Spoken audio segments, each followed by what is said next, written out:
আপু, আমার বিড়াল আমার কাছে একদমই আসতে চায় না। কি কি করলে আমার বিড়ালটা আমার কাছে আসবে? বিড়ালের প্রতি আমাদের করা কিছু ভুলের কারণে বিড়াল কিন্তু অনেক সময় আমাদেরকে সেফ মনে করে না। আজকে জানাবো সেই ভুলগুলো কি কি।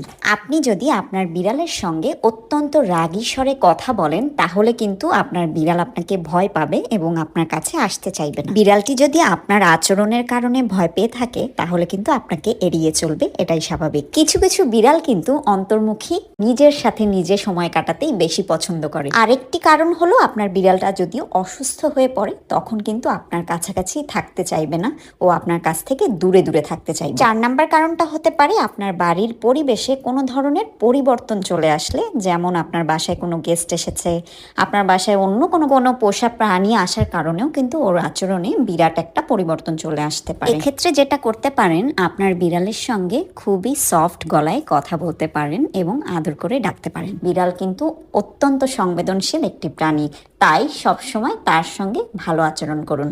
তাদের পছন্দ অপছন্দের প্রায়োরিটি দিন, তাদের পছন্দের কাজটি করার চেষ্টা করুন, অপছন্দের কাজটি এড়িয়ে চলুন। আজকের ভিডিওটি আশা করছি আপনাদের অনেক কাজে লাগবে। ভালো লাগলে ভিডিওটি শেয়ার করে অন্যদেরও দেখার সুযোগ করে দিবেন। আপনার বিড়ালটিকে নিয়ে আপনার দিনটি অনেক অনেক সুন্দর কাটুক। ভালো থাকবেন সবাই।